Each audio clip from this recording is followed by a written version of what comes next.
They had 24 hours left to live, but nobody in Pompeii knew it yet. The city would not burn, it would not flood. Instead, it would vanish beneath 6 meters of volcanic debris in a catastrophe so complete that the very location of the streets would be forgotten for 17 centuries. The destruction would happen in stages, each phase more lethal than the last, until every person who chose to shelter indoors had died in positions of frozen agony. Their final moments preserved in hardened ash to be discovered nearly 2,000 years later. But on this particular morning, none of this was apparent. The morning breaks at 6:30 across Campania. Autumn has settled into the region, bringing with it the crisp air that sends Pompeii's citizens reaching for woolen tunics instead of summer's lightweight linen. Beyond the city's stone boundaries, the vineyards stand stripped of their harvest, branches skeletal against the morning sky.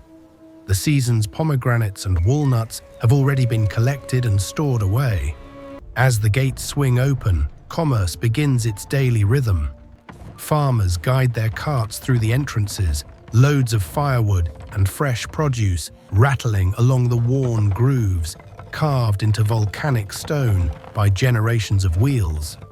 The pedestrians navigate carefully, using the elevated walkways and the strategically placed stepping stones that allow them to cross intersections without wading through the wastewater channeling through the streets below.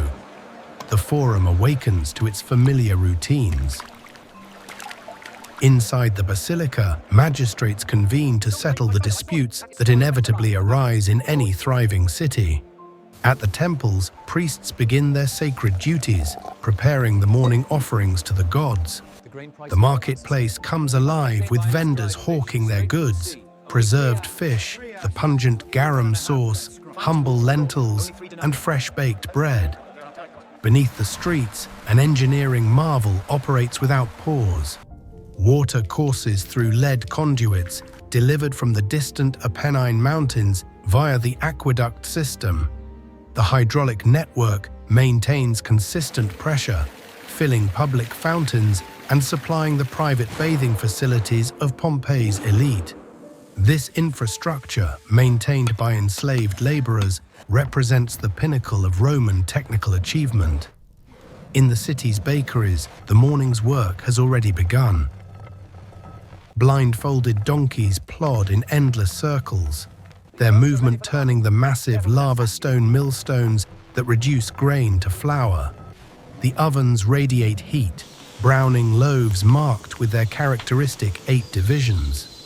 Yet beneath this veneer of normalcy, something stirs. For 4 consecutive days, the earth has shuddered with minor tremors.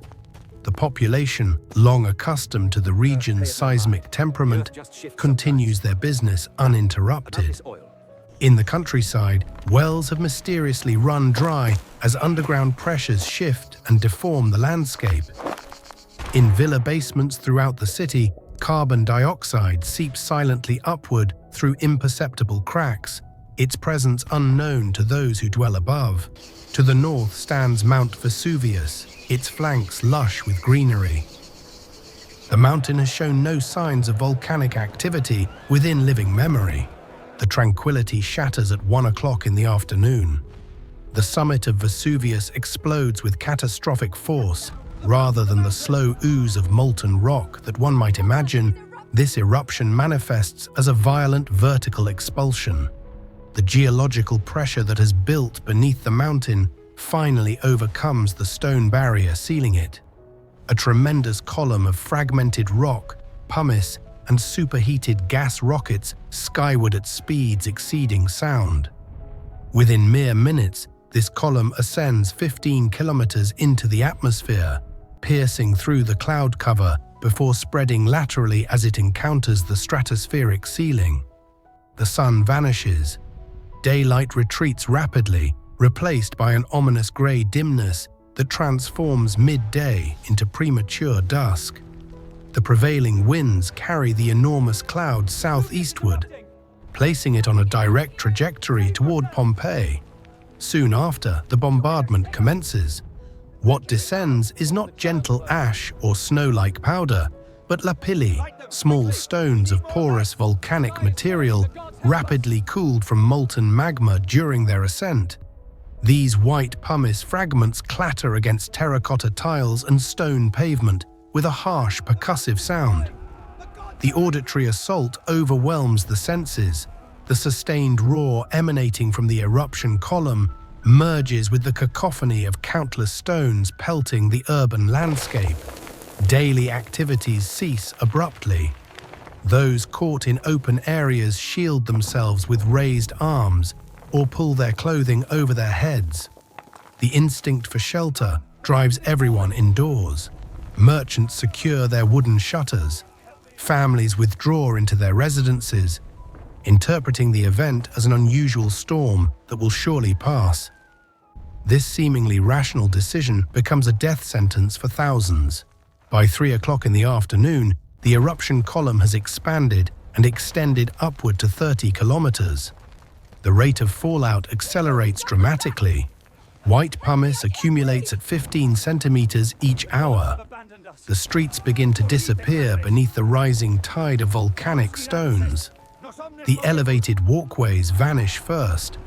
Doors designed to swing outward become increasingly difficult to open as debris banks against them. Inside the houses, conditions rapidly deteriorate. The traditional Roman architectural design incorporates an atrium, an opening in the roof's center intended to collect rainwater into a central pool. Now this feature transforms into a deadly funnel, channeling pumice directly into the dwelling's interior. Residents attempt to shovel the material aside, but the sheer volume overwhelms their efforts.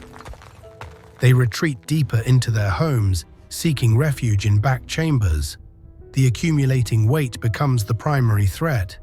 Individual pumice stones are remarkably light, but after 4 hours of continuous fall, the burden on rooftops reaches 60 centimeters in depth. The wooden support beams begin to sag under the load. Clay tiles fracture and slip. The first roofs fail. The crack of splintering timber and the crash of falling tiles add new dimensions to the mountain's roar. People sheltering on upper levels plummet with the collapsing structures. Those on ground floors find themselves trapped beneath rubble or crushed by falling debris. At the waterfront, chaos reigns. The sea churns violently, alternately withdrawing and surging without pattern. A thick mat of floating pumice makes rowing or sailing nearly impossible.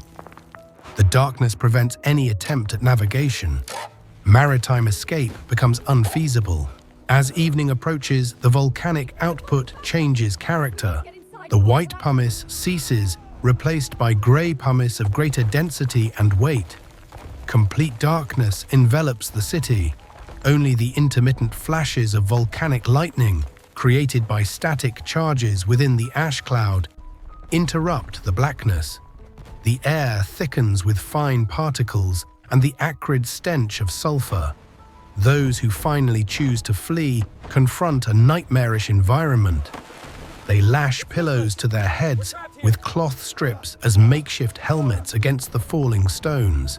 They carry oil lamps, but the flames struggle and extinguish in the particle-laden atmosphere. They emerge into streets where debris has accumulated to knee depth, forcing them to wade through unstable drifts of loose stone. Many remain behind. The elderly cannot make the journey. The sick and very young are too vulnerable. Enslaved individuals, bound by their servitude, await permission to leave that never comes. These people huddle in vaulted chambers within the larger villas, trusting that stone arches will bear the weight above them. They wait for sunrise, believing morning will bring relief. The seismic activity intensifies. The ground no longer trembles intermittently. It shakes in a continuous, violent rhythm. While Pompeii endures its gradual burial, the coastal town of Herculaneum to the west experiences a different ordeal. The wind has spared Herculaneum from the pumice fall. Its streets remain relatively clear. At 1 o'clock in the morning on October 25th, The eruption column destabilizes. The massive quantity of material suspended in the air exceeds the upward force supporting it. The column collapses upon itself. A pyroclastic surge, a churning mixture of incandescent gas, ash and pulverized rock, cascades down the mountainside. Moving with the dynamics of a fluid avalanche at 160 kilometers per hour, it races westward toward Herculaneum. The surge strikes at 500 degrees Celsius. It is thermal annihilation in waveform. The people who sought shelter in the boathouses along the beach die without warning. The extreme heat induces immediate fulminant shock. Brain tissue boils within skulls. Bones shatter from the instantaneous thermal expansion. Soft tissues vaporize, leaving only carbonized skeletal fragments. 20 meters of volcanic deposits bury the town within minutes. The survivors in Pompeii who have endured the night anticipate daybreak. But the sun remains hidden. The sky stays impenetrably black beneath its shroud of suspended ash. The pumice layer in the streets has reached nearly 3 meters. First-floor windows and doorways have disappeared entirely beneath the accumulation. At approximately 6:30 in the morning, the eruption column collapses once more. Another pyroclastic surge forms and flows southeastward, surging over Pompeii's city walls. This surge differs from Herculaneum's killer. Having traveled a longer distance, it has cooled somewhat and mixed with ambient air. Its temperature has decreased to roughly 300 degrees Celsius. The cloud of superheated gas and microscopic ash sweeps across the city, gliding over the deep pumice layer. It penetrates buildings through broken windows and compromised roofs. It discovers the people concealed in interior rooms. Death arrives not through asphyxiation, but through thermal shock. When the scorching gas contacts human tissue, the extreme temperature differential causes instantaneous, violent muscular contraction, cadaveric spasm. Bodies lock into rigid postures, arms thrown up defensively, knees pulled to chests in fetal positions. The heat obliterates lung tissue and arrests respiration immediately. There is insufficient time for conscious suffering. Nerve endings are destroyed in milliseconds. 20 people hiding together in a cellar near the walls die as one. A man gripping a silver key collapses near a garden gate. A mother cradling her child freezes in a seated position. 2 figures clasping hands fall in the street. Unable to surmount the pumice drifts. The surge passes, depositing a layer of fine, hot ash over the bodies. The ash settles intimately around corpses, conforming to every contour of skin and fabric. As it cools, it hardens, creating molds of the deceased in their final moments. Following the lethal surge, the mountain releases several additional flows of material. These carry heavy masonry fragments and boulders, demolishing the remaining standing walls. Upper stories of villas are sheared away. The forum's columns topple and shatter. Ash continues its relentless descent, infiltrating every void between ruins. It blankets collapsed roofs and surmounts city walls. By 8 o'clock in the morning, the landscape has been fundamentally rewritten. Rivers have been diverted or buried.